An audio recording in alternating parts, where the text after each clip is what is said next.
கிறிஸ்துவுக்குள் அன்பான கர்த்தருடைய பிள்ளைகளே, இன்றைய வேத வசனமும் ஜெபமும் லூக்கா எழுதின சுவிசேஷம் 9ஆம் அதிகாரம் 29ஆம் வசனம். அவர் ஜெபம் பண்ணுகையில் அவருடைய முகரூபம் மாறிற்று, அவருடைய வஸ்திரம் வெண்மையாகி பிரகாசித்தது. என் அன்பு கர்த்தருடைய பிள்ளைகளே, ஜெபத்தில் அநேக படிகள் இருக்கிறது. நம் இயேசுவிடத்தில் அதை கற்றுக்கொள்ள வேண்டும் என்று பரிசுத்த ஆவியானவர் விரும்புகிறார். அதனால நீங்க ஜெபம் பண்ண வேண்டிய விதமாவது என்று சொல்லி ஜெபத்தை கற்றுக் கொடுக்கிறார். இப்போ பாருங்க, இவருடைய ஜெபம் அவருடைய முகத்தையே மாற்றுகிறது. அவங்க என்ன, தேவனுடைய பிள்ளைகளே, அவருடைய வஸ்திரம் வெண்மையாகி பிரகாசித்ததாம். ஜெபம் எந்த அளவு ஒரு ஆழமா இருக்கு பாருங்க. ஜெபத்தை நம்ம நேசிக்கணும். இயேசுவை போல ஜெபிக்க நம்ம பழகணும். ஜெபம் ஒரு இனிமையான ஒரு அனுபவம். தேவனோடு பேசுவது பாருங்க, பிதாவாகிய தெய்வம் தம்முடைய குமாரனுடைய முகத்தை அப்படியே மாற்றுகிறார். நம்மளும் ஜெபிக்கணும்னு ஒரு ஆசையோடு, அப்பா கிட்ட பேசணுங்கிற ஒரு தாகத்தோடு வாஞ்சையோடு நம்ம ஜெபித்தோம் என்று சொன்னால் நம்மளுடைய முகம் இப்படி மாறும். பிரியமானவர்களே, மோசே 40 நாள் தேவனோடு இருந்துட்டு வரும்போது அவருடைய முகத்தை மனிதனால பார்க்க முடியவில்லையாம். இந்த அனுபவம் என்னைக்காவது எனக்கு வேணும்னு நம்ம நினைக்கிறோமா தேவனுடைய பிள்ளைகளே?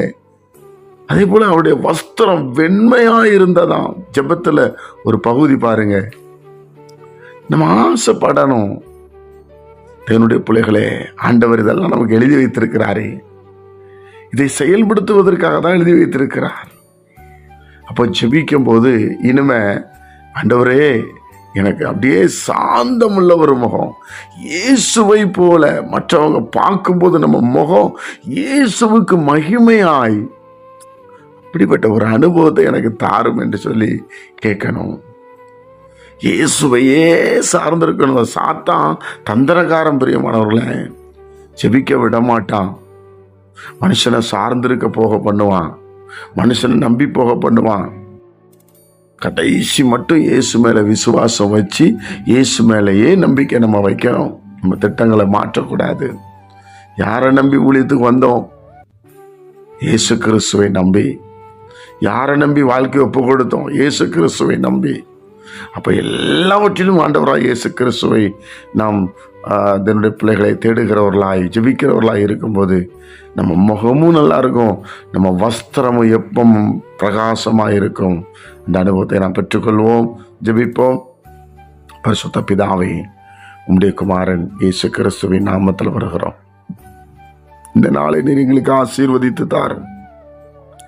ஆண்டவரே, எங்களுக்கு இந்த ஜெப அனுபவத்தை தாங்கப்பா. ஜெப அனுபவத்தை தாங்கப்பா. நாங்கள் ஜெபிக்கணும்ப்பா. நீங்க ஜெபிச்சது போலவே எங்களுக்கு ஜெபிக்க கற்றுக் கொடுங்க. ஆண்டவரே, முகப்பிரகாசம், வஸ்திரத்தின் வெண்மை, இப்படிப்பட்ட கிருபைகளை தந்து வழி நடத்தும்.